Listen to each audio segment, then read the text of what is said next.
আচ্ছা, আজকে তোমাদেরকে পড়াবো ইলেকট্রিক্যাল ইঞ্জিনিয়ারিং ড্রয়িং এর চ্যাপ্টার 2 এর রচনা 1 ইনডোর সাবস্টেশনের লেআউটের বর্ণনা। ইনডোর এটা হলো একটা 11 কেভি লাইন। লাইনটা প্রথমে গো সুইচ মানে আইসোলেটর সুইচ, এটা ম্যানুয়ালি কি অন অফ করা যায়। তারপরে আসবে এই তারটা আসবে কেবল বক্স, কেবল বক্সে আসবে আইসা এটা আন্ডারগ্রাউন্ডে যাবে। কেন যাবে? মনে করো একটা লাইন এখানে আসলো, আইসা এটা মাটির নিচে দিয়ে আইসা আবার এখানে আরেকটা কেবল বক্স আছে। মাটির নিচে আসার কারণ কি? আমার তো হাই ভোল্টেজ এদিক থেকে আসতেছে, হাই ভোল্টেজ আগুন ধরলে যাতে আগুন এই সাইডে যদি আগুন ধরে তো মাটির নিচে কিন্তু আগুন চলার জন্য এয়ার দরকার, আরে বাতাস দরকার। বাতাস তো মাটির নিচে নাই, তখন আগুন এই সাইডে ধরলে অল্প একটু জায়গা ধরলে অফ হয়ে যাবে। এজন্য কি করা হয়, হাই ভোল্টেজ লাইনটা প্রথমে আইসা কেবল বক্স হয়ে আন্ডারগ্রাউন্ড মাটির নিচে যায়, যায় আরেকটা কেবল বক্সে আসে, আইসা নিরাপত্তার জন্য প্রথমে আমার একটা কি ব্যবহার করা, সার্কিট ব্রেকার। এটা সার্কিট ব্রেকারটা আমরা করছি অয়েল সার্কিট ব্রেকার।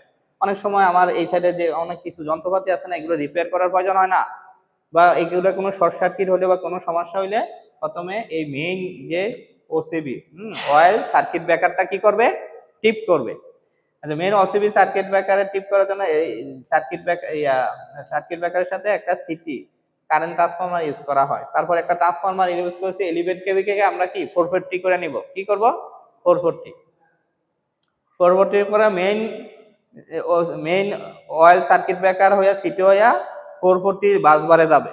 440 বাসবার থেকে আবার কি হবে, সিটি এবং অয়েল সার্কিট ব্রেকার হয়ে বিভিন্ন এলাকায় চলে যাবে, বিভিন্ন এলাকায় চলে যাবে আর কি। হ্যাঁ, তো এই লইয়া তাহলে আমাদের তাহলে রাখতে পারবা কিনা আবার একটু দেখো। প্রথমে আমরা 11 কেভি লাইন আসবে, লাইন গো সুইচে আসবে।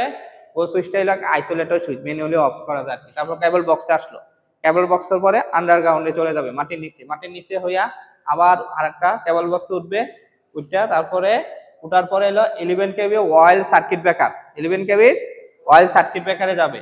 অয়েল সার্কিট ব্রেকার হইয়া সিটি হইয়া ট্রান্সফরমারে যাবে। এটা কেন ইউজ করছি, এই সাইডে যে ট্রান্সফরমার রিপেয়ার বা শর্ট সার্কিট হলে প্রথমে এটা টিপ করবে। তারপর হইয়া মেইন অয়েল সার্কিট ব্রেকার হইয়া সিটি হইয়া 440 বাসবারে যাবে। 440 বাসবার থেকে 440 বাসবার হয়ে আবার সার্কিট ব্রেকার সিটি হইয়া বিভিন্ন এলাকায় চলে যাবে, বিভিন্ন এলাকায় চলে যাবে।